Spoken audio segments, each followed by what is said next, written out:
വേനൽക്കാലത്ത് കോഴികൾക്ക് അസുഖങ്ങൾ വരാതെ എങ്ങനെ ശ്രദ്ധിക്കാം എന്നുള്ളതാണ് നമ്മൾ ഈ വീഡിയോയിലൂടെ പറയുന്നത്. ചൂട് സമയത്ത് കോഴികൾക്ക് ധാരാളം വെള്ളം ആവശ്യമായിട്ട് വരും. ഉച്ച സമയത്തൊക്കെ നമ്മൾ ശ്രദ്ധിച്ച് തന്നെ മനസ്സിലാവും. പൈപ്പിൻ്റെ മൂട്ടിലൊക്കെ കോഴികൾ ചിലപ്പോൾ വന്ന് നിൽക്കുന്നത് കാണാം. അതുകൊണ്ട് തന്നെ കോഴികൾക്ക് ഈ സമയത്ത് നമ്മൾ ധാരാളം വെള്ളം വെച്ച് കൊടുക്കണം. മാത്രമല്ല നമ്മളതിൻ്റെ തീറ്റ രീതിയിലും ശ്രദ്ധിക്കേണ്ടതുണ്ട്. നേരത്തെ കൊടുത്തിരുന്ന തീറ്റ പോലെയല്ല നമ്മൾ ചൂട് സമയത്ത് കൊടുക്കേണ്ട തീറ്റ.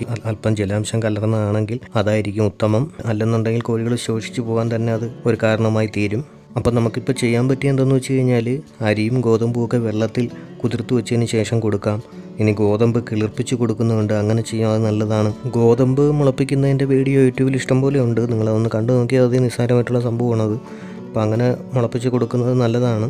നമുക്ക് ചോളത്തോട് വാങ്ങാൻ കിട്ടും. ചോളത്തോടിന് അധികം വിലയൊന്നുമില്ല. അപ്പോൾ ചോളത്തോട് വാങ്ങിയതിന് ശേഷം നമ്മൾ കുതിർത്ത് വെച്ചിരിക്കുന്ന അരി എടുത്ത് നമുക്ക് അതിലോട്ട് നന്നായിട്ട് മിക്സ് ചെയ്തതിന് ശേഷം കോഴിക്ക് കൊടുക്കാം. പിന്നീട് വെള്ളം കൊടുക്കുമ്പോൾ നമുക്ക് വേണമെങ്കിൽ ഗ്ലൂക്കോസ് കൊടുക്കാവുന്നതാണ്. ഗ്ലൂക്കോസ് വെള്ളം കലക്കി കൊടുക്കാവുന്നതാണ്. കോഴിയൊക്കെ നല്ലതാണ്. ചെറിയ കോഴിയൊക്കെ മാത്രമല്ല വലിയ കോഴികൾക്കും നല്ലതാണ്. പ്രത്യേകിച്ചും ഈ ഒരു ചൂട് സമയത്ത് ഗ്ലൂക്കോസ് കൊടുക്കുന്നത് എന്തുകൊണ്ടും നല്ലതാണ്. പിന്നെ നമ്മൾ എല്ലാ വീഡിയോയിലും പറഞ്ഞിട്ടുള്ള അല്ലെങ്കിൽ പറയുന്ന ഒരു കാര്യമാണ്, നമ്മൾ അടച്ചിട്ട് വളർത്തുന്ന കോഴിയാണ്, അഥവാ നീ തുറന്നു വിട്ട് വളർത്തുന്ന കോഴിയാണെങ്കിലും ഇലവർഗ്ഗങ്ങൾ, പച്ചിലകൾ നന്നായിട്ട് കിട്ടണം. കോഴി മുട്ടയിടുന്ന കോഴിയാണെന്നുണ്ടെങ്കിൽ പോലും മുട്ടയിടാനായിട്ട് പച്ചില കൊടുക്കുന്നത് എന്തുകൊണ്ടും നല്ലതാണ്. അപ്പോൾ കുറച്ച് ഇലച്ചെടി ഇലവർഗ്ഗങ്ങൾ നമ്മൾ വീഡിയോയിൽ നേരത്തെ വീഡിയോയിലൊക്കെ പറഞ്ഞിട്ടുണ്ട്. ഹൈബ്രിഡ് ഇനങ്ങളായിട്ടുള്ള സ്വർഗം സുഡാനും നേപ്പിയർ സീഡൊക്കെ ഉണ്ട്.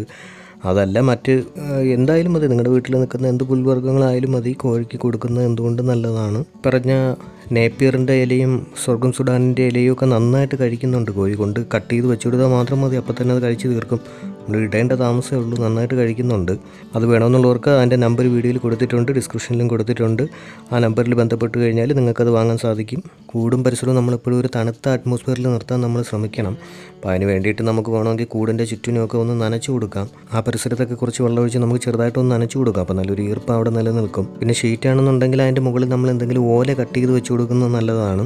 അത്രത്തോളം ചൂട് കുറഞ്ഞു കിട്ടും. അപ്പോൾ ഇതുമായിട്ട് ബന്ധപ്പെട്ടിട്ടുള്ള നിരവധി വീഡിയോകൾ ചാനലിൽ വേറെ ചെയ്തിട്ടുണ്ട്. നല്ല വിശദമായിട്ട് തന്നെ പറയുന്ന വീഡിയോകൾ ചെയ്തിട്ടുണ്ട്. അപ്പം നിങ്ങൾ അതൊന്ന് കാണാൻ ശ്രമിക്കണം. അതിൻ്റെ ലിങ്ക് ഡിസ്ക്രിപ്ഷനിൽ കൊടുത്തിരിക്കാം. ചാനൽ സബ്സ്ക്രൈബ് ചെയ്യാത്തവരൊന്ന് സബ്സ്ക്രൈബ് ചെയ്യണം. അപ്പോൾ ഈ വീഡിയോ ഇഷ്ടപ്പെട്ടെങ്കിൽ നിങ്ങൾ ഷെയർ ചെയ്യണം, ലൈക്ക് ചെയ്യണം, നിങ്ങളുടെ അഭിപ്രായങ്ങൾ രേഖപ്പെടുത്തണം. സംശയങ്ങളൊക്കെ ഉണ്ടെങ്കിൽ ചോദിക്കണം. മറ്റൊരു ഉപകാരപ്രദമായിട്ടുള്ള വീഡിയോയുമായി വീണ്ടും കാണാം. അതുവരേക്കും നന്ദി.